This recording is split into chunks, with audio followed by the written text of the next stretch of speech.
Kung ang trabaho mo, puro pera lang at walang malasakit sa ibang tao, well, abangan mo. Babalik sa'yo lahat yan. Hi! It's May, and let me ask you, yung trabaho mo ba is para lang sa pera or you wanted to give impact sa lives ng mga tao? Kung ang sagot mo is para sa sweldo lang, you're missing out on more than just the money. Alam ko, negosyo at career, kailangan kumita. Pero ano ang mangyayari kung ang focus mo lang ay pera?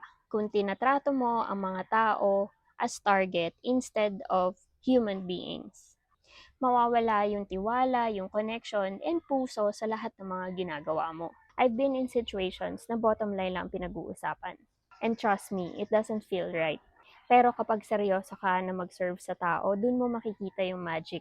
Dun mo makikita ang tunay na wealth.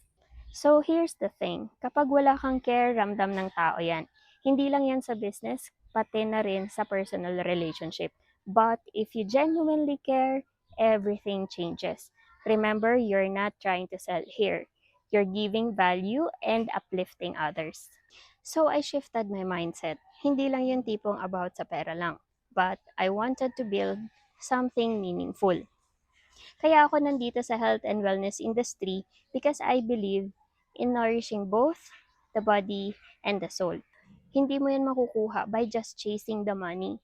So, ang tanong ko sa'yo ngayon, ano ang why mo? Bakit ka nga ba nagtatrabaho? Kung hindi ito tungkol sa pagtulong or pagbigay ng impact sa ibang tao, then it's time na baguhin mo na siya. Because I promise you, the real rewards will come when you focus on serving others first. So kung ready ka na mag-shift, let me know sa comment section. I'm here for you. Let's make a difference.